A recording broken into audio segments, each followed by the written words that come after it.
we said, and they haven't clicked yet. They're still trying to click clearly. You know, This is true. Yeah. I think, like I say, you can get some false positives in some of those wins we had seen before. Like I think Hmm. he's still trying to find his run game. I think they still got to get the Pickens even hotter.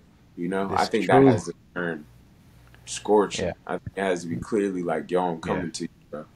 You Hmm. know, so I You my think, guy. Yeah. You my yeah, guy. let's not Hmm. play with. Yeah. I'm looking for you. Like, Yeah. get And over you know that's a different type of mindset too. When you it. come out like, bro, I don't care what they're in, I'm coming Yeah, to you. I'm coming to you, You're the bro. guy. Yeah. Find the open space, I'm gonna hit you. Like, let's Right. get going. It's certain dudes when you talk receiver quarterback relationships, that's real. I mean, obviously we had it here with Ben and AB. We see it up in Minnesota. Kirk Cousins and Justin Jefferson. We see Joe Burrow and Jamar Chase, Yeah, Josh Allen and Diggs. Like it's certain ones where it's like, yo, if I gotta have it, I'm going to my guy, I'm going to and my my guy is nice, and yeah, we feel like we got one of those guys. yeah. We definitely we have Like, one of those dudes, man. I think it's just kind of like just getting hot, just connecting, just finding the what's the flow of what's the flow of the team, Yeah. what's the flow, No, how can we I get could dig that. five I could side, dig that. But execute. speaking of the flow though, man, we do got to talk the other guy. We were kind of flirting with them ideas or them concepts made just a second ago. Getting that Pickett to pick ends situation going even more so.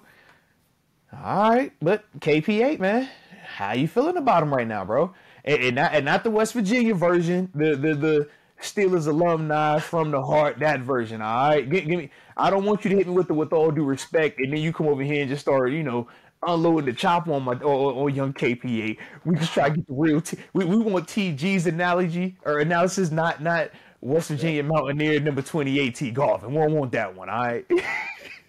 I mean, I think he faced a tough defense this week. Like, I think they were into a lot of exotic looks. And he trying to find the hole. Now, see, you got to talk a little bit more though, because when you say a tough defense, people look at this Texans defense and say, "It's no Nick Bosa out there. It's no, it's no Javon Hargrave, Eric Armstead. It's no Fred Warner. It's no Myles Garrett. It's no Zadarius Smith. It's no JOK. It's no, Denzel Ward."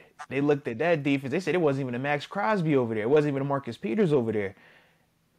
That's my man Like, from back then. Why we don't respect oh no like no no no no! Will Anderson and yeah, Christian Harris, but think about Will Anderson. He just was drafted this year. yeah, It's a rookie, bro. You can't yeah, act like you gonna look at that rookie like, come on, bro. You know that. Not just yet, nah. yeah. And for That's the it. if Come on, huh? man. It's the 3-star versus the 5-star game. If that's like it just was these It names is. that That's you're right. that It is, bro. he's a It pit is. bull, you know? Yeah. Jimmy He's Ward's a nice, pit bull. He's been in the league for a man. minute, you know? But You got once again, we Steven Nelson, right? So Steven Nelson, Jimmy Ward, we know they're good players. We've even had Steven Nelson ourselves, but we can't sit here and act like Steven Nelson was viewed as this like elite world beater at this stage. I'm with you. He's not viewed And like that at this I think stage. that's the Yeah. beauty of the league. Like I used to always love it. They'd be like, man, the running back's out. They don't have a running back. Like, no, that next running Hmm. back's a really good That next one player. was nice, bro. Yeah, Everybody got good a lot players. of really Everybody got good good players in players. this league. Yeah. Everybody players in this league. And that's a good Yeah. scheme he was running. He was running some exotic stuff, and them boys was getting out Yeah. and they was executing. If you do your job, you execute, Yeah. you can win games. Like he was seeing some exotic stuff. He was missing certain reads, trying to get to that second read. It's too It's late. tough. Yeah, It's it too, was tough. you To know. me, I looked at it as and I'm glad you said the exotic scheme because that to me was the difference. I felt like the first couple of games, man, it's been more. I mean, scheme definitely has mattered, but I felt like it's been more. They just have guys that can kick our butt up front. Like we watching a Bosa just walk dudes back. We watching Miles Garrett walk dudes back. Whereas I felt this week, it wasn't necessarily one singular character. It was the defense as a whole coming left, right, switching it up on the back end, creating little different stunts up front. Yeah, So when Kenny sees man to man, he goes to take off. He don't see the DNs looping back around as yeah. designed. You know what I mean? Like I thought of that part, and I'm like, yo, that's dope. But that also it shouldn't be a surprise because we know what D'Amico Ryan is. Rico. We saw what he was doing over in San Fran, and that's a big reason why he even got this opportunity. And because he homegrown, full blood over there, he extra passionate about them dudes in Houston and specifically that defense. So I wasn't as surprised that the defense played as well as it did. He is But homebound. for me, I don't know. I was expecting more from Kenny. I thought that it was going to be another step forward. Whereas, yes, it was some things that the Texans did, but as a whole, I still felt like, man, it wasn't a good performance by him, regardless of how crazy or chaotic the Texans did on the back end. I just felt like for him, he wasn't playing his best, man. I'm with you. And I feel like that too. I'm with you. Like, I don't feel like he played his best at all. I think he missed reads for sure. But like I said, once again, I think that defense was way more exotic than is given credit for. I seen one time he had 7 men on the line. He had 7 up. He had Yeah. 7 on one high and dropped to something crazy way different. Yeah.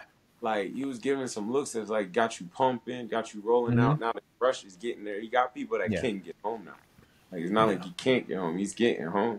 And, you know, like, a good scheme can beat you. Like, that was a good scheme. Oh, no, facts. Facts, a good scheme can beat you.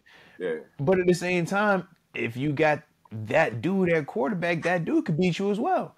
True. And that's the only thing. I'm just like, I flirt with the concept of if he's that dude or if he's just a good quarterback. Yeah, or if he's just a dude. Yeah. I know, and that's the problem. Yeah, it's too early. It's too early. Yeah. But I mean, you know that's how we feel because we players. But that's not how everybody talks about him. They talk about him as if it was already there. So that's why I feel like at times I'm like, all right, well, do we view it to that extent? Or do we look at this and say, man, it's still very young and still trying to learn its way around this league right now, man? I think he went into the offseason last year with a lot of hype, a lot of good, you know, coming off a lot of plays. You know, the offseason, everybody's the man. His preseason was really good, so he got a lot of hype. Yeah. You know, so now it's kind of reality. He's seeing some exotic defenses. They studying him. They watching him. They know different ways to come at him where he don't. Well, year one versus you two, the portfolio was a lot different. I've seen some tendencies on you. Yeah. So, you know some things about him. So I think he's just getting attacked. I think he's getting attacked, and I think he's still trying to find his flow, which at the same time is in the offense. So it's like, it's just continue to grow, you know. They'll be better. Better. Well, yeah, I'm hoping that he's healthy, man, because, you know, in terms of his development and growth, he is not going to get better if he is on the sideline. No. We're not going to know any more about him if he's on the sideline. No, I feel like with him and Matt Kennedy, I'm like, y'all have to be together. Y'all are a package. Y'all handcuffed right now, man. So y'all both, you need to be out there so that way he can feel comfortable and y'all can do what y'all supposed to do, because right now it's really just, you know, it's head scratching at times, man. Because the expectations, and just as a whole, when you're just talking the sample size, we just expected, you know, to be a little bit further along than where we're at right now. And you talked about the definition of insanity. It's just like, man, we can't keep staying in that same rut and expecting a different result. But at the same time, it's in season, so you kind of are stuck. Yeah, I know. Yeah, but that's how it be, man. man. You can't do nothing. Not like you said. Yeah, like I said, it's in season, bro.